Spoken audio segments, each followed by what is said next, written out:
Halo, salam jumpa lagi. Batuk berdahak 3 minggu. Ulangi, batuk berdahak 3 minggu. Ulangi, batuk berdahak 3 minggu. Apa yang harus dilakukan? Jangan lupa subscribe, like, dan komen. Apakah ada yang pernah merasakan hal-hal berikut?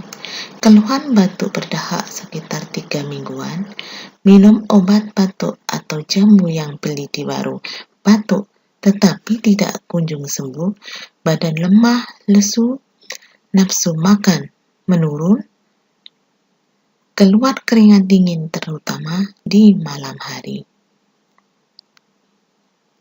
Bagaimana jika hal tersebut di atas terjadi?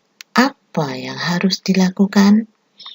Pergilah ke unit layanan kesehatan atau puskesmas atau rumah sakit agar dilakukan pemeriksaan lebih lanjut. Di layanan kesehatan akan dilakukan pemeriksaan untuk memastikan dugaan TB paru yang disebabkan oleh Mycobacterium tuberculosis. Pemeriksaan darah, dahak, dan ronsen toraks akan diperlukan. Pengobatan TB paru dilakukan dalam waktu minimal 6 bulan tergantung berat ringan penyakitnya.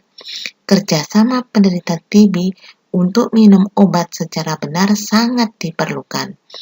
Adapun obat yang diperoleh di layanan kesehatan milik pemerintah harganya gratis. Dukungan keluarga untuk melakukan pengobatan TB paru sangat dibutuhkan. Lingkungan yang sehat di rumah harus selalu dijaga. Stop TB, stop TB, stop TB, stop TB, stop TB.